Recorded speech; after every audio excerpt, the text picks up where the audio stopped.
আপনি দেখছেন news now, আমরা জানি কোনটা খবর। মঙ্গলবার দুপুরে আচমকাই ভেঙে পড়ল লক্ষ্মীছড়ার উপর নির্মিত সেতু। লোহার সেতুটি কংক্রিট বোঝাই ট্রিপার এবং রিক্সা সহ ভেঙে পড়ে। এতে আহত হন গাড়ির চালক সহ 2 জন মহিলা যাত্রী। অত্যন্ত নিম্নমানের সামগ্রী দিয়ে তৈরি করা হয়েছিল এই লোহার সেতুটি বলে অভিযোগ এলাকাবাসীদের।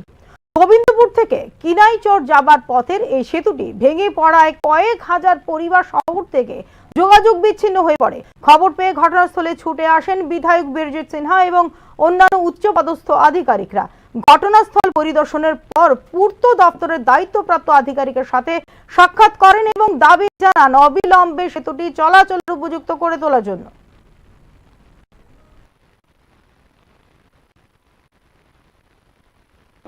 যত ইঞ্জিনিয়ারিং ডিপার্টমেন্ট আছে তারা কি বলবো দায়িত্ব জ্ঞান নিয়ে কাজ করে।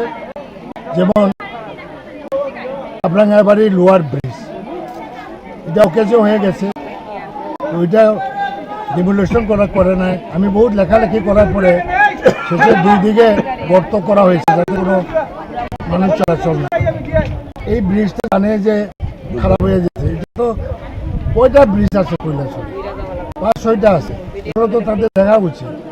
এটা হলো পিডব্লিউডি ব্যর্থতা, চরম ব্যর্থ। শুধু তারা ধানে থাকে।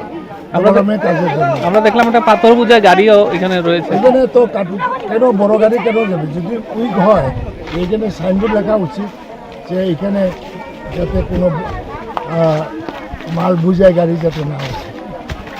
আমি মনে করি পিডব্লিউডি ব্যর্থতা এবং 24 ঘন্টার মধ্যে মানুষ চলাচলের জন্য টেম্পোরারি একটা ব্রিজ করতে হবে। আমরা এখনই কথা বলবো, সবাইনের সঙ্গে কথা বলবো এবং এক্সিকিউটিভ ইঞ্জিনিয়ারের সঙ্গে চিফ ইঞ্জিনিয়ারও কথা বলবো। এই মাত্র এই জবাব পরেই আমি ফোনে কথা বলছি।